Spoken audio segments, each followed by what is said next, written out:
원조집과 대박집이라는 제목으로 말씀을 나누겠습니다. 뭐 제목만 들으면 맛집 투어하는 것 같은 그런 제목인데요. 예, 뭐 맞습니다. 소위 뭐 원조집이라고 뭐 네이버에서 쳐도 어디에 막 이야기를 해도 엄청나게 수도 없이 많이 쏟아지는 것들은 맛집 간판들. 뭐 대박집 그러면 어디 또 이름 같죠. 또 대박집 치면 엄청나게 나오는 게 또 맛집들입니다. 뭐 요즘에 이게 좀 많이 뜨거운 단어처럼 되어진 게 사람들이 조금 잘 살고 여유롭다 보니까 이제 맛집을 찾아다니다 보니까 이 맛집의 사장님들이 내 집이 원조다, 뭐 내 집이 대박이다, 뭐 그렇게 해서 뭐 간판을 걸고 이야기들을 합니다. 뭐 찾아보니까 정말 많아요. 원조 낙지, 원조 갈비, 원조 그 원조 기원도 있더라고요. 기원은 학생들은 모르시나요? 기원 시작이 아니고요. 바둑 두는 것 기원이라고 합니다. 뭐 여러 가지가 있습니다. 근데 대박도 뭐 원조에 못지않게 엄청난 집들이 많이 있습니다. 결국 우리는 이 원조나 대박이란 단어를 예전엔 그렇게 쓰지 않았지만 요즘에 쓰는 이유가 맛집들이 흥행하다 보니까 뭐 아이돌 이름에도 원조 아이들이다, 뭐 원조다 쓰고 뭐 대박도 여러 가지를 나눠서 쓰고 있습니다. 그런데 한 뉴스 기사에 봅니다. 뭐 어떤 식품에 대한 원조집과 그 다음에 이제 이거를 가지고 새롭게 한 집이 누가 원조냐라는 싸움을 가지고 소송까지 걸었더라고. 근데 원조라는 개념이 참 애매한 것이 어떤 것이 시작이냐라는 개념인데 우리나라의 뭐 상표법이나 뭐 이런 법들로 봐서는 그것을 먼저 뭐 추론했다라고 해서 원조라고 이야기하지만 여러분들 뭐 아시겠지만 뭐 가령 어떤 것을 원조로 만들었다 할지라도 그것만 조금 다르게 레시피만 조금 다르게 만들어 가지고 또 원조가 될 수 있는 게 여러 그 사람들의 이론입니다. 그렇다 보니까 옆집에서 원조집이라고 세웠습니다. 근데 그 옆에도 원조집이라는 이름을 넣으니까 이제 화가 나서 법원에다 소송을 낸 겁니다. 물론 제가 보니까 그 이유는 자기가 원조집이라고 냈는데 옆집이 더 장사가 잘 된 겁니다. 사람들은 거기 다 간다는 거죠. 내가 원래부터 있었는데, 내가 원래부터 대단한데. 그러다 보니까 어떻게 됩니까? 서로 가운데 원래부터 내가 누가 처음이냐라는 것을 가지고 싸우다가 뒤에 보니까 이 사람은 사람들의 선택은 누가 처음이 아니라 누가 더 맛있냐라고 이야기하면서 그 사람 이름을 바꿨답니다. 대박으로. 대박 땡땡 뭐 이렇게. 여하튼 원조 대박의 차이는 그렇게 크지는 않습니다. 그러나 이것들이 그 차이점을 내기 위해서는 누가 먼저 시작했냐라는 개념. 그리고 그 한쪽 측면에 들어가면 누가 더 맛있냐. 또 더 깊이 들어가면 누가 더 장사가 잘 되냐. 결국 식당의 원조 대박은 그런 식으로 차이가 납니다. 그런데 이들이 가지고 있는 모든 것들은 시작이 누구냐라는 것입니다. 그래서 시작에 대한 궁금점을 가지고 시작했으니까 맛있겠지, 시작했으니까 대단하겠지라고 생각하는 사람들의 생각 때문입니다. 오늘 성경 안에도 원조와 대박이 있습니다. 소위 말하는 우리가 읽었던 사랑의 이중계명이라고 말하는 예수님의 계명과 그 앞쪽에 구약에 있었던 출애굽기 20장에 나와 있는 십계명이라는 계명이 있습니다. 원래 율법이란 건 십계명이라는 계명이 시작되면서부터 율법이 성문화되기 시작했습니다. 결국 우리가 말하는 세계사 시간에 배웠던 함무라비 법전, 여러분들 기억하십니까? 또 수메르 법전. 뭐 이거 요즘에 보니까 함무라비 법전이 기원전 BC 1750년 가량 있었던 그런 법전이라고 이야기하고, 이 수메르 법전이 또 새롭게 발견됐다 그럽니다. 그래서 한 1850년 정도 됐다라고 이야기합니다. 소위 말하는 함무라비 법전은 출애굽 이전에 있었던 법전입니다. 바벨로니아 왕국에서 있었던 법전이었고, 이 법전에 보면 여러분들이 가장 성경에서 많이 듣던 말, 형법에 대한 조항이 눈에는 눈, 이에는 이가 여기에 나와 있습니다. 그래서 많은 사람들이 이 함무라비 법전 때문에 성경에 있는 내용도 출애굽기에 가면 그 눈에는 눈, 이에는 이라는 그 이야기가 나오고 신명기에도 나오고 레위기도 나옵니다. 이 형법을 그대로 따라한 거 아니냐라고 이야기합니다. 근데 제가 누누이 이 법전들을 조금 예전에 누군가 저보고 법에 대해서, 상고시대 법에 대해서 논문을 쓰라. 그래가지고 이 법전들을 상당히 살펴보면서 느꼈던 건, 과거의 법전들, 이 함무라비 법전, 수메르 법전도 마찬가지. 수메르 법전 내용을 안 나와 있는데 함무라비 법전은 그 조항들 200 몇 개 넘는 조항들이 그대로 잘 나와 있습니다. 비석이 새겼고 우리가 말하는 십계명의 돌판이 새긴 거와 상당히 비슷한 느낌입니다. 근데 십계명의 출애굽 당시에 십계명을 받았던 시기는 1400 BC 1446년 정도입니다. 그러면 한 300년 정도 떨어진 이후에 십계명을 이 모세가 하나님으로부터 받았다는 겁니다. 그래서 많은 사람들은 율법을 이야기할 때, 구약의 율법을 이야기할 때 이 함무라비 법전을 이야기를 합니다. 함무라비 법전에 있는 대부분의 내용들, 족장시대의 법칙들이 이 십계명에 의해서 간소화되었다, 압축되어졌다라고 이야기하는 분들도 있습니다. 이건 뭐 여러 가지 논리가 있는 이야기지만 제가 보는 이 관점에서는, 물론 이 세상을 살아가는 모든 시기가 하나님께서 통치하는 시기와 동일하게 물려진다면 함무라비 법전이 나왔던 그 시기부터 하나님이 주시는 법칙들이 있었다는 거죠.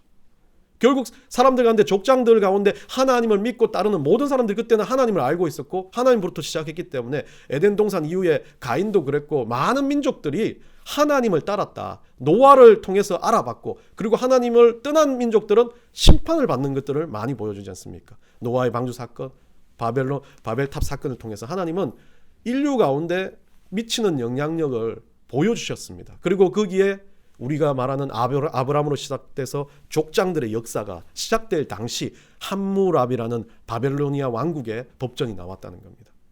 결국 이 법전도 우리 하나님 주시는 내용과 일맥상통한 이야기에서 서로 사람들의 관계성, 우리가 이렇게 계약을 맺자는 의미로 시작됐을 거라고 저는 추측을 합니다. 결국 그러나 이 함무라비 법전이 보였던 그 이야기가 십계명에서 압축되어졌다는 이야기로 보여진다면, 제가 보기에 구약의 이 율법과 계명의 원조는 십계명이라고 볼 수 있다는 겁니다. 물론 많은 사람들은 이 함무라비 법전, 수메르 법전 이런 것들이 더 앞서니까 구약의 십계명이 앞선다라고 생각하지 마라라고 이야기하지만, 제가 보기에는 그 이야기들이 하나님의 어떤 이야기를 통해서 사람들에게서 구전에 의해서, 관습에 의해서 지어졌던 것이 십계명을 통해서 하나님이 딱 돌판에 새겨준 압축적인 내용이라고 봐지는 겁니다. 그 이후에 율법이 늘어나기 시작했습니다. 레위기나 신명기를 보면 그 이후에 막 율법의 조항들이 막 늘어나면서 600 몇 개까지 율법이 늘어나기 시작합니다. 결국 이러한 이야기들을 통해서 우리가 알고자 하는 건, 법률의 최고봉이 뭐냐, 성문법의 최고봉이 뭐냐는 이야기를 하고자 하는 것이 아닙니다. 하나님이 우리에게 주셨던 원조, 하나님이 딱 요약해서 난 너희들한테 이것만은 지켜봤으면 좋겠다라고 때려주신 게 십계명이라는 이야기로 하나님의 명령을 아주 간소한 것이라고 이야기를 하는 겁니다. 그러다 보니까 이 십계명을 율법으로, 어떤 하나님의 법칙으로 지키는 우리들은 조금 애매한 부분이 있습니다. 구교 가톨릭이 십계명을 지키는 것과 우리 신교가, 그리스도교가 십계명을 지키는 게 조금 다른데요. 한번 눈을 뜨고 띄워주세요. 예, 보시면, 여러분들 남아있는 보시면 아시겠지만 이 가톨릭과 우리 개신교가 십계명을 보는 관점이 상당히 다릅니다. 상당히 다르다고보다는 딱 하나가 다릅니다. 앞쪽에 보면, 앞쪽이 우리가 말한 출애굽기 20장에 십계명을 이야기하고 있습니다. 그리고 뒤쪽은 가톨릭의 이 십계명을 말하고 있습니다. 여러분 눈에 보이시죠? 뭐가 다릅니까? 가톨릭은 그냥 딱 성경에 있는 것 중에 하나만 삭제해버렸어요. 눈에 보이시잖아요. 2계명만 없어졌습니다. 2계명이 뭔가 우리 한번 앞에 보이십니까? 글자 보이십니까? 안 보이십니까? 눈이 안 좋으면 제가 읽어드릴게요. 너를 위하여 새긴 우상을 만들지 말고, 또 하늘에 있는 것이나 아래로 땅에 있는 것이나 땅 안에 물 속에 있는 것에 아무 형상이든지 만들지 말며, 그것들에게 절하지 말며 그것들을 섬기지 말라. 가톨릭이 어쩌면 우리 기독교에서 분파가 될 수 있고 원래 우리의 원조집과 같은 느낌으로 될 수 있었는데, 요것 때문에 문제가 생긴 겁니다. 가톨릭은 자기들의 행위 구원, 뭔가 선을 베풀고 뭔가 하나님 앞에 내가 덕을 쌓았을 때 구원을 얻는다는 개념이 강합니다. 그러다 보니까 모든 것을 덕이라고 보고 다원주의를 추구합니다. 절에 가서 절에도 덕을 쌓는다는 느낌인 거죠. 그러니까 우상이라는 개념이 가톨릭에게는 상당히 큰 걸림돌이 되는 겁니다. 물론 지금 가톨릭이 변질되어서 그런 것도 있겠지만 처음부터 가톨릭이 십계명을 제정할 때부터 이들이 자기들이 변질되는 모습을 그대로 보여준 게 우상에 대한 개념이었다는 겁니다. 물론 뭐 이거 좀 잘못 이야기하다가 막 천주교한테 두드려 맞을 수도 있는데 뭐 여하튼 가톨릭은 지금 이 우리가 말하는 십계명 중에 밑에 남의 재물과 남의 아내는 우리가 말하는 십계명에서 두 가지로 나눠버린 겁니다. 이 계명만 빠져 있다는 거죠. 뭐 가톨릭의 계명이 어떻게 됐든 우리는 우리의 계명에 대해서 조금 더 잘 알아야 될 거라는 것을 가지고 오늘 여러분과 함께 원조집 대박집에 대한 이야기를 하고자 합니다. 솔직하게 보시면 우리가 십계명을 지키고 살고 있냐라는 이야기를 할 때 누군가는 이야기를 합니다. 우리가 말하는 십계명 중에 내부모 공경, 뭐 안식일 거룩히 살인하지 말라, 간음하라, 도둑질 말라, 내 이웃을 내 몸과 섬기라 라는 여러 가지 이야기를 하는데 이 십계명을 자세히 보면 하나님과의 관계의 법칙과 우리 이웃과의 관계의 법칙으로 나눠 놓은 것을 볼 수가 있습니다. 결국 4계명까지로 보면 하나님과의 관계입니다. 그리고 6계명부터 10계명까지는 가족, 이웃, 주변의 사람들과의 관계입니다. 10계명은 하나님과의 관계를 4개로 압축해 놓았고 우리 주변 사람들과 관계를 6개로 압축해 놓았다는 이야기를 하고 있습니다. 십계명에 대한 이야기는 뭐 특별하게 오늘 이야기하고자 하는 게 아니라 이 원조집과 대박집 중에 저는 원조라고 말하는 이 십계명을 바탕으로 진짜 대박이 뭐냐라고 이야기했을 때 오늘 예수님이 말한 사랑의 이중계명, 오늘 본문의 말씀을 이야기하고자 하는 겁니다. 본문의 말씀을 잘 보면 중요한 건 35절에 들어갔을 때 율법사라는 한 친구가 예수님을 뭐 하려고? 시험하려고 예수님을 좀 한번 간보고 이 예수님을 주변 사람들한테 쪽팔리게 만들어 주려고 율법을 잘하는 자기가 율법에 대해서 캐묻기 시작합니다. 그 율법에 대해서 묻되 뭐라고 말합니까? 36절에 율법 중에서 어느 계명이 크니까? 이 율법사가 가지고 있는 개념은 과거에 자기가 가지고 있었던 많은 율법들 600가지 이상의 율법들을 다 암기하고 암송하고 손목에 띄고 자기는 막 이 토라를 엄청나게 꿰뚫었던 사람입니다. 그런데 일개 나사렛에서 난 그 촌부의 아들 하나가 어떻게 이런 걸 알겠냐라는 개념으로 뭐합니까? 비교합니다. 그리고 시험합니다. 그리고 그의 가장 밑바닥에는 예수님 시험하는 방법은 뭐냐면 경쟁시키는 겁니다. 어떤 게 더 크냐? 소위 말하면 어느 계명이 제일 크냐, 어느 계명이 크냐라는 말은 물을 수가 없습니다. 계명은 다 하나님 주신 것이 똑같은 믿음으로 받아들이는 거라고 생각하면 이거를 줄 세울 수 없는 건데 이 사람은 아주 교묘하게 예수님한테 이것을 질문합니다. 아마 율법을 모르는 사람은 막 뭐 몇만 가지 율법, 몇백 가지 율법을 막 가지고 이것도 크고 저것도 크다 할 수 있다고 생각할 수도 있습니다. 그런데 이 율법사가 웃긴 게 교묘하게 알고 있습니다. 가장 큰 율법은 자기에게서도 없다라고 생각할 수도 있습니다. 그런데 그것에 대해서 줄 세우기를 만들려고 합니다. 예수님은 그것에 대해서 속아 넘어가지 않습니다. 37절에 이렇게 말합니다. 예수께서 이르시되 내 마음을 다하고 목숨을 다하고 뜻을 다하여 주 너희 하나님을 사랑하라 하셨으니. 자, 이게 참 재미있는 이야기지만 이 율법사는 예수님이 율법을 모르는 무지렁이다 라는 생각으로 질문을 던집니다. 대답할 수 없는 질문을 던집니다. 대답하면 문제가 될 수 있는 질문을 던집니다. 그런데 예수님은 동문서답을 하십니다. 이 율법사도 웃긴 게 딱 말했을 때 율법 중에 가장 큰 게 뭐냐? 만약에 뭐 십계명 중 내 부모를 공경하라라는 이야기 이런 것들을 예수님이 먼저 들었다면 얼마든지 반론할 수 있는데 예수님은 뭐라고 말합니까? 내 마음을 다하고 내 뜻을 다하고 내 목숨을 다하고 뜻을 다하여 주 너의 하나님을 사랑하라라고 그냥 딱 결론을 지으십니다. 그런데 하셨으니라는 단어로 과거에 우리 하나님께서 이 말을 하셨던 걸 내가 되풀이하는 것처럼 또한 예수님의 말씀인 것처럼 이야기를 하고 있습니다. 세 가지 이야기를 하고 난 다음에 뭐라고 말합니까? 38절에서 이것이 크고 첫째 되는 계명이요. 예수님은 이 사람이 줄 세우기를 원하는 것에 대해서 답변도 줍니다. 제일 큰 계명은 이거다. 하나님을 우리가 따르는 것. 오늘날로 말하면 하나님께 영광 돌리는 것. 이것이 가장 첫째다 라고 이야기합니다. 그리고 두 번째는 뭐라 그럽니까? 두 번째는 이와 같으니 내 이웃을 내 몸과 같이 섬겨라. 이것은 두 번째라고 이야기합니다. 이 두 계명이 온 율법과 선지자의 강령이니라. 쉽게 말하면 이 계명이 너희들이 말하는 율법의 줄 세우기 중에 가장 핵심이다 라고 이야기합니다.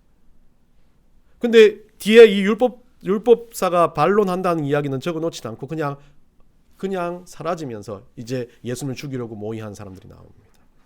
자, 오늘 예수님이 압축한 이 사랑의 이중 계명에 대한 부분을 조금은 더 깊이 살펴보고 말씀을 마치고자 합니다. 사랑의 이중 계명이라고 말하는 이 계명은 우리에게 있어서 가장 핵심적으로 알아야 될 율법 중의 율법입니다. 율법은 이 사도 바울이 말한 것처럼 몽학 선생, 과거 우리가 가지고 있는 삶의 어떤 모든 것들을 틀을 만들어서 조금은 힘들게 만드는 것, 이 율법을 넘어서는 것이 신앙이요 믿음이라고 말하는 사도 바울의 이야기입니다. 근데 율법의 이야기들 보면 여러분들 레위 같은 데 보면 참 재밌는 거 많지 않습니까? 막 비늘 없는 물고기 먹지 마라, 되새김질을 하지 않는 짐승 먹지 마라. 그래가지고 고등학교 다닐 때 우리 후배 하나는 이 목사님 아들인데 되새김질 하는 음식을 먹지 않기 위해서 돼지고기를 먹지 않습니다. 그래서 그렇게 산답니다. 근데 지금은 학원 선생님 원장 하는데 돼지고기 잘 먹는 것 같아요. 근데 돼지고기를 먹지 말라는 이야기, 뭐 이렇게 비늘 없는 것, 그리고 막 부정한 것, 이런 이야기를 생각한다면 여러분 중에 거룩한 사람은 한 사람도 없습니다. 여러분들 막 좋아하시는 거, 돼지고기 같은 거, 특히 뭐 장어 이런 거 먹는 사람들 그냥 막 요즘에 제일 재미있는 건 무슨 원조 장어탕집인가 그 집에서 적어놨더라고요. 뭐 태초의 기록부터 말하는 스태미나의 왕. 그 사람이 태초의 기록 봤는지 모르겠어요. 태초의 기록에는 그거 먹지 말랍니다. 그리고 뭐 소위 말하는 여러분들이 가지고 있는 지금 먹고 있는 음식 중에 못 먹을 게 너무 많아요. 근데 이 음식들을 먹는 것이 중요한 것이 아니라, 이 율법이 중요한 것이 아니라, 예수님은 그것들을 가지고 있는 이 구약의 사람들의 모습들의 이야기가 중요한 것이 아니라, 그것들에 대한 개념이 아니라 그 가운데 하나님에 대한 마음이 없다면 모든 것이 다 불경하다라고 이야기하는 겁니다. 율법사에게 던지는 말이 그거예요. 네가 가지고 있는 마음이 나를 시험하고자 들자. 하나님 율법을 시험하고자 들고 하나님께서 주신 율법이 어떤 것이 높고 어떤 것이 낮고를 경쟁시키고자 한다면 그것부터가 문제 있는 거다. 하나님은 줄 세워지는 그런 것들을 가지고 율법이라고 말씀하지 않는다. 결국 하나님이 우리에게 주시는 건 딱 두 가지다. 하나님 사랑하고 네가 이웃을 사랑해라. 그런데 이웃 사랑이야, 우리가 하나님 사랑하면 당연하다라고 예수님이 이야기한 것처럼 39절에 보면 그와 같은이라는 단어를 씁니다. 하나님 사랑하게 되면 이웃 사랑하게 돼 있다. 그렇기 때문에 이게 둘째가 돼도 된다. 왜? 하나님 사랑하면 당연히 따라오는 이꼴의 공식이니까.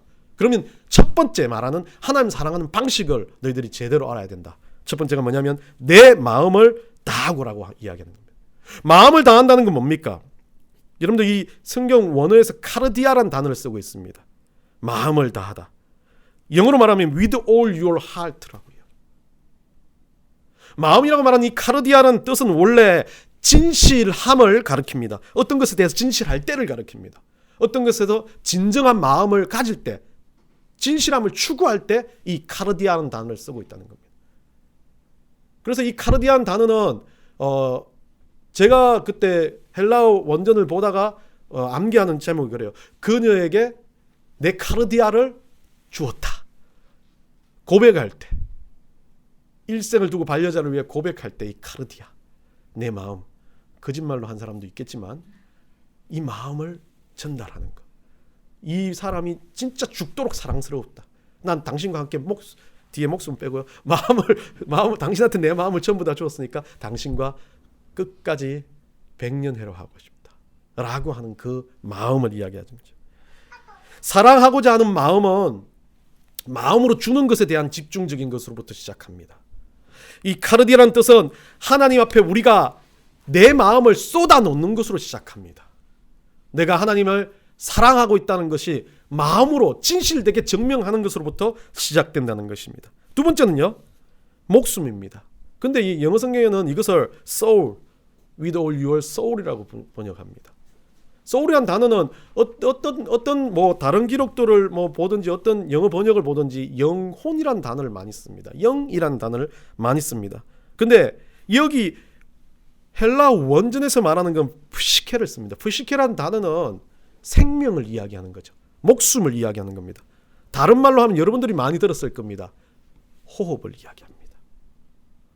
영혼에 대한 이야기를 할 때 성경에서는 이걸 가지고 영이라는 개념을 쓰지 않고 호흡, 생명이라는 단어를 쓰고 있습니다.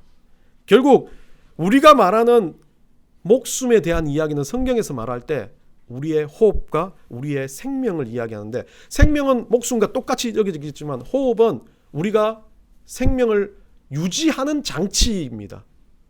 그럼 다르게 말하면 생명을 유지하는 장치는 계속해서 연장되고 계속되어지는 컨티뉴라는 개념으로 쓰여질 수 있다는 겁니다. 우리가 하나님에 대해서 목숨을 가지고 사랑하는 건 막 그냥 내 인생을 다 걸고 다 하는 것도 맞습니다. 근데 그것을 어떻게 해요? 계속해서 호흡하듯이 내 목숨을 하나님 앞에 담보 잡고 사는 것. 그게 바로 하나님을 두 번째로 사랑하는 방법이라고 말합니다. 마지막으로 하나님을 사랑하는 것은 뜻이라고 말합니다. 뜻을 다하여라고 말합니다. 영어 성경에는 with all your mind라고 적혀 있습니다. mind는 뭐 여러분들이 생각하는 것처럼 뭐 엄청난 큰 단어가 아니라 그냥 이 생각하고 사고하고 지각을 가진 그런 이야기로 쓰여집니다. 원전도 똑같습니다. 디아노이아라는 단어를 쓰고 있는데 이것도 생각, 지각을 뜻합니다. 그러면 하나님을 마인드로 믿는 건 단순하게 그냥 생각하는 것, 단순하게 뭔가 지각하는 것, 이성적으로 판단하는 것을 이야기하기보다는 조금 더 깊은 의미를 이야기하고 있습니다. 제가 보기에는 이건 하나님을 계속해서 묵상한다. 하나님을 계속해서 내 생각과 내 마음속에 하나님을 두고 있다라는 것을 이야기하는 겁니다. 이것은 분별에 대한 이야기도 맞습니다. 어떤 것에 대해서 내가 판단을 내릴 때 우리가 하나님 앞에 묻는 작업들, 기도하는 작업들, 이것을 가지고 저는 뜻이라고 생각을 합니다. 세 가지를 요약해보면 하나님을 우리가 어떤 것에 대해서 우리 하나님을 사랑할 때 우리가 우리가 가지고 있는 처절한 이 열정적인 마음, 진실한 마음을 하나님 앞에 드리는 것으로부터 율법은 완성되어지는 겁니다. 두 번째로 말하면 내가 가지고 있는 내 목숨, 내 생명, 내 호흡까지도 꾸준하게 반복적으로 하나님 앞에 드려지며 사랑할 때 그것이 우리 하나님 원하는 첫째 계명이라는 겁니다. 마지막으로는 내가 결정하고 내가 살아가고 내가 삶의 모든 것들을 하는 그 자리에서 하나님을 생각하며 결정을 할 때 우리 하나님 앞에 묵상하며 기도할 수 있는 것들, 그것을 가지고 하나님을 사랑한다라고 말하는 겁니다. 이 세 가지를 가지고 우리는 하나님 앞에서 우리가 어떻게 살아야 될지에 대해서 질문해야 됩니다. 그러면 결론은 율법대로 사는 거라고 말합니다.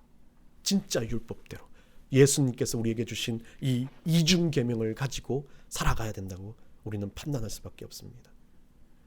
2021년 이제 마무리를 지어갑니다. 여러분들은 얼마나 좋은 계획들을 세우셨습니까? 여러분들은 얼마나 그 계획들을 완성하셨습니까? 근데 예수님은요, 수천 년 전에 우리 하나님께서 세워놓으신 십계명이라는 계획을 가지고 수천 년 이후에 그 계획을 완성시키는데 그것을 막 엄청나게 벌려놓는 것이 아닙니다. 더 잘라내고 더 버리고 압축시켜서 이거 정도는 할 수 있어야 그리스도인이다 라고 말하는 겁니다. 그게 바로 하나님을 사랑하는 건데 마음을 다하고 목숨을 다하고 뜻을 다하여 사는 것이라고 말씀해 주십니다.